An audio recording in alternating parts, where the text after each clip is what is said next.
All right, so thank you for sitting down with me.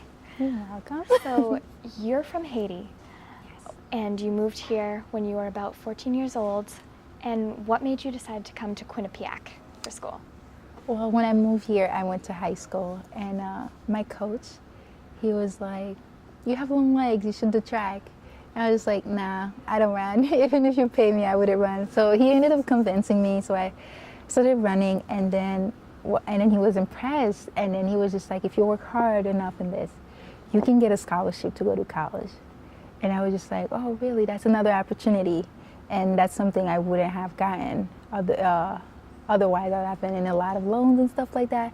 So I set that as a goal, and I worked so hard during high school to get that scholarship. I started sophomore year, I started track, and by junior year, Quinnipiac already offered me a scholarship to come here and like couple schools. So I love Quinnipiac.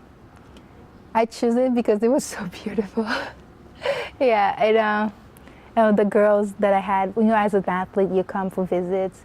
I love the girls. They were very nice they were very nice to me and everything. So till today, I still talk to them, even though they graduated and stuff. So yeah. That's great. So you thrived in track in high school, and how did you find that balance between work and athletics, even into college? How do you keep that balance between work and schoolwork? I feel like it has a lot to do with my personality. I think I'm the most, I'm so blessed. Probably one of the I'm so grateful too for all the things in my life. So I use that as like opportunities, as in, I know coming from Haiti, there's a lot of things I wouldn't have gotten. And being here and having all these opportunities in my hand, and I just know I have to make it work. Yeah, just do it. It's kind of like something within. Yeah. So you talk about having a lot of opportunities. You have also faced a lot of difficulties in your life. And a lot of people probably don't know that when you lived in Haiti, you survived some of the earthquakes back in 2010. And you were separated from your family and you came to America. What was that whole process like for you? Terrible. That's one thing I can say. It was the most terrifying, scariest, sad thing out of my life. It's hard to describe a lot of times, but within the earthquake, it happened. I was exactly in my room when my house was literally collapsing on me. With my cousin, I lost touch. She was bleeding, almost dying. And then I was not aware where my other family were, like my mom and my sister. And I love my mom to death. We have the closest bond. So I was just screaming, "Where's my mom? Where's my mom?" But she was by my side, my cousin, bleeding from head to toe. So, and I was just I was so skinny. I was probably barely 100 pounds. Imagine, right now, I was about 5'8" and that skinny. And she was so much older than me, and I knew I could not let her die in my hands. And she even told me, she looked up to me, she's like, "Go find your mom. And go find your mom, let me die here." And I screamed at her. I was like, "Don't you tell me to let you die here." And she wasn't just my cousin, she's was a sister to me. I was raised, since I was born, she was always in the house and stuff. And I still remember that night. I still have flashback from it from time to time. And I started walking on my way, walking. I was unaware what happened, to be honest. I was so young to know what an earthquake was. Right. And I just everybody's just running around like crazy. My mind is going crazy. All I was thinking was my mother. How is she? Because she got back from the hospital a week before from a very bad surgery too, and walking. And I knew she wasn't in a good health. She just went out for a walk really, and I lost touch with her, and I was screaming her name in the street, just hoping, praying God that she hears me, that she come to me, she come to help. But she didn't that night, and I knew I had to go to the hospital with my sister. She's basically a sister to me, and I tried to walk to the nearest hospital. They told me they was closed, and I would not give up to go to the hospital because she was getting weak, and I was trying to hold her, and I could not even hold myself at the moment. I was it was just a terrible moment, and I begged people. So many people denied, and I begged people. Someone finally helped us get to the hospital, And I got to the hospital. I spent the night there, and I was like, to me, my mother was dead. My sister too. I had no idea where they were, and I was raised by my mother because my father been living here, and I'm the youngest. She always say I'm the youngest. I'm her baby. I'm her heart, and we always had that close bond. And just imagine at that moment that my mother was dead, and there's nothing I could do at that moment. So it was terrifying, but despite all of that, I knew that my cousin, I had to save her life. I wasn't aware why she was bleeding so much. And at the end, I found out she had a hole in her head. That's why, yeah, she got hit. I ran from the house when it was collapsing. I ran very quick to get out and stuff, but she got hurt more than I did. I didn't get hurt much physically. So when we got to the hospital, the things that I saw that will forever stay in my mind. People were burned. Like, there was like gas station explode. People were burned. Like little kids, like you'll see the little kids without lamps, with no help in a parking lot, just begging for help, and no one was helping them at the moment because everybody was taking care of their own. The hospital, they wouldn't let you get inside because the building was falling and everything. And I just pray to God, please don't let my mother die. She's all I have. She's my life, you know? And I was trying to stay strong that night. I spent the night wondering, still not knowing where my mother was. And I believe in God a lot. And I believe that God saved my life personally. And I said, God saved my life, and I know that God will. I was never 99% of me knew my mother was dead, but there was that 1% hope because I know God can make miracle happen, and I believe that my mother was alive. I tried so hard to believe, and even though all this was going on, I could not. I was trying to stay so strong for my cousin. I didn't want to cry so much because I was trying to be tough so she could find strength in me, and we spent the night and. There was a lot of help, people giving you food, like people coming from like helicopters and stuff like that. Literally things I see in TVs were my life 6 years ago. And I literally could not eat. I put that food in my mouth. I literally could not go in. And that sometimes it's like, sounds ridiculous to say, but yeah, it was like that.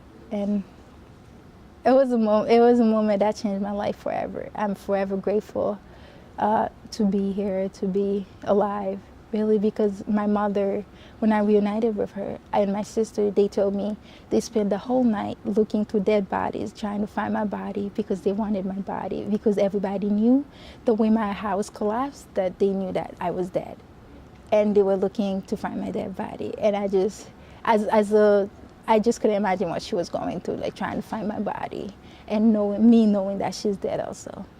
And since then, I just took another turn in my life, and God changed me, like give me another turn. Like things ended working out. My dad already wanted us to come here for like a better life, a better future, but then we ended up being here, and it was not only that, it was so hard separating from my mother. I'm so attached to my mother, and I had to leave her because the paper thing only worked for my sister and I. I never lived with my father before. I've only met him twice till I was 13, 14. So that was very hard for us to like just get along, really just know like this guy is my father, is a new guy in my life. And when I went to school, and I knew that that was something I always said in high school, I will be successful. From time to time, the meaning of it changed, but I will be successful. And success doesn't necessarily be materialistic things. My success to me is being happy helping other people, happy just being myself, And I just set that goal to be successful. And then I always see it as like a second chance to life. And that's how I see it, so. Yeah. You're lucky to be alive after Yeah. the events that happened. How long after you took your cousin to the hospital, did it take for you to find your mother? Was it days? Oh, It was 2 days. 2 days? 2 days after. The person who helped us to get to the hospital went and told my mother. And when he finally told me my mother was alive, like the joy in my heart, the happiness, it's like it was a new world. There was hope, there was a future because my mother was alive. And they drove to that place, I like stopped and I started running. It was probably like 400 meters, and I ran as fast as I could just so I could meet her again, so I could hug her and like, you're alive, you're alive, this type of thing. So after you reunited with her, how long after you reunited did you move to the United States? What was that process? I would say a year. Yeah, we spent a year. There was a lot of time. We had to sleep in tents, like in the streets and stuff. And there was like this temporary housing. But even at that moment, it might sound very bad to live in tent and not having food and not having other income or like money things, because it was hard to like at that moment for my dad to send us money to take care, because everything like kind of went down and stuff. But I was grateful enough to have a tent to live, because a lot of people didn't have a tent, and some days it would rain and stuff, and even the temporary houses in like the middle of nowhere, sometimes it's built in the street. But I was blessed. I've always felt so blessed. So even with nothing in life, I feel like I have so much. So then coming here, it must have just been a totally unbelievable transition for you. Yeah. You didn't speak the language, and you didn't know anybody, really, even your own father. Yeah. You didn't really know him. What was that like, adjusting to this new life after the traumatic events that unfolded? Extremely difficult. That's how I could say. I didn't know my ABCs to take an eye test. Yeah, but I knew there was a lot of barriers like in the ways and stuff, and I didn't want it to get to me. My father, every single day, he either took the dictionary, he made us watch certain TV shows to learn English. He really wanted us to learn as fast as we could. And to be honest, I got a lot of help along the way. Did I fit in? No. I've actually never really fit in anywhere, really. But that's just me. I'm unique. That's what my friends say. But in high school, the high school I went to, there was a lot of people doing like bad stuff and things like that. But there was a time, it would be easily to just fall into that, trying to be accepted, trying to do cool things. Mm-hmm. But I just knew I had to be successful. I had to become something, and that, like, my second chance in life wasn't to become this. So I set myself apart. That's basically what I did. I really stick to sport. Track was, it was a relief. It was like the key, basically, to like the startup key to my success, and then I just kept doing it, and my coach was like a father to me too, so that also helped. So you have a lot of help in your life getting you through. Exactly. So are you still in contact with your mother? Oh yeah, I just texted her. I love my mother. We tell each other that almost every day too. I love you. I'm like, I know, Mom. Yeah, she lives here now. She does? Yeah, she moved recently. So that's been great. My family finally reunited since I was born, really, since I could remember. Like? Amazing. It was weird. My brother, when he was in Haiti, got a full scholarship to study medicine in Argentina. Wow. So we separated for nearly 9 years. Yeah, and my mother, when I left, separated for 2 to 3 years. And my dad, I didn't really know him till I was like 13 or 14. So my family's never really been together. And God bless us recently. I feel this year, my brother is living here now. My mom is here, and everybody is here. So it's a blessing now. It all comes together. That's life. Basically, it might take years, like decades, but everything always works out in the end, it seems like. Have you been back to Haiti since?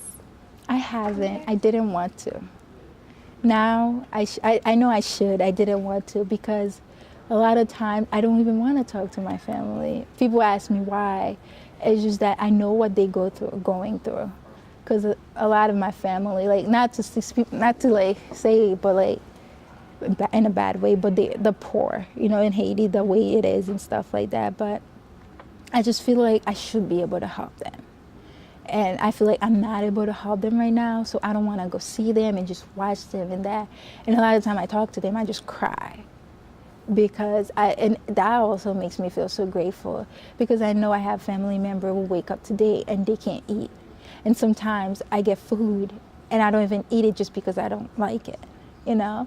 So it's hard to even talk to them at times. Like everybody's like, oh, everybody got so tall. There was a time recently I video chat with them. Everybody got so tall, so big. And I'm just like, wow, wow.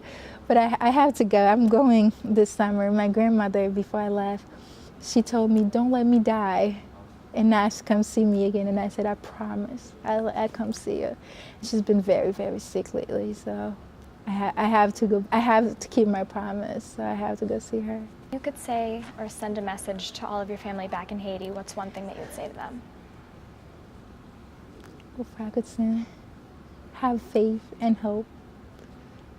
It's really all that I've had in my life, and it works out. Just have faith in, they do believe in God, and have faith in God. And, you know, just trust the timing of your life. Things happen for a reason. I always say it could be worse.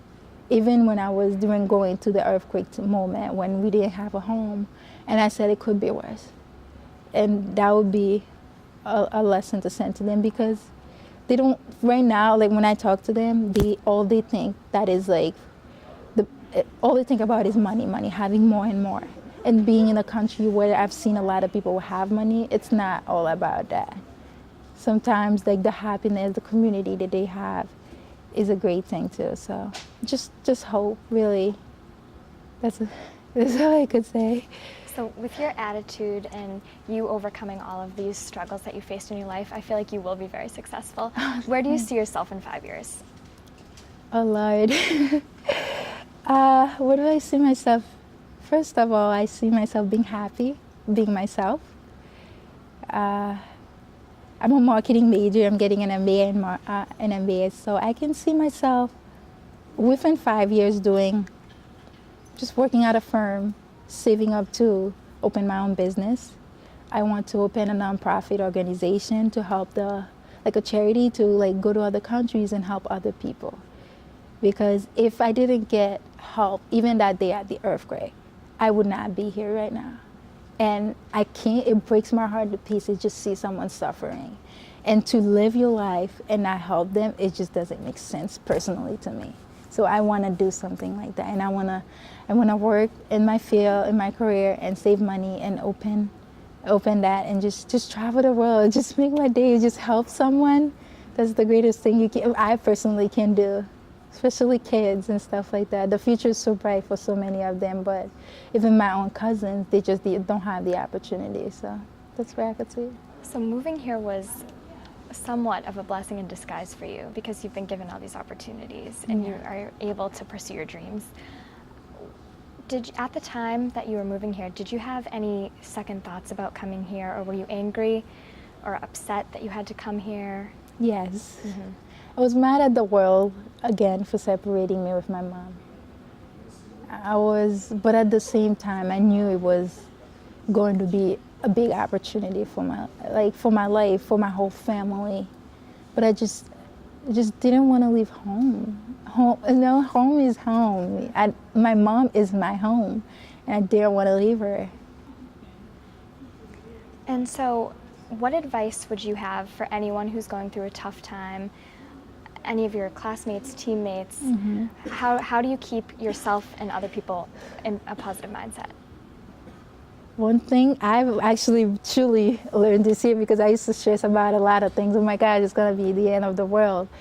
And then when the stuff actually worked out, and you're just like, whoa, I overcame it. You have to believe that everything will be fine. No matter what you go through in life, everything will be fine. It might not be how you want it, but it might be God's way of what it should be. But it's believing everything will be fine, and then it just relieve all the stress because you just have, no matter what I'm going, like sometimes, like I would say I did so bad on a test and then I just like have so much going on. I did so bad at track meet. It's like I've been getting injured lately. And if I were to get injured at that moment, I feel down, but I know that I'll be fine. It's really like faith and hope. Well, that was great. Thank you again so much for sitting down with me. Your story is really inspiring. Oh, I'm thank sure you. to a lot of people. So Thank you so much. Thank you so It was a much. pleasure.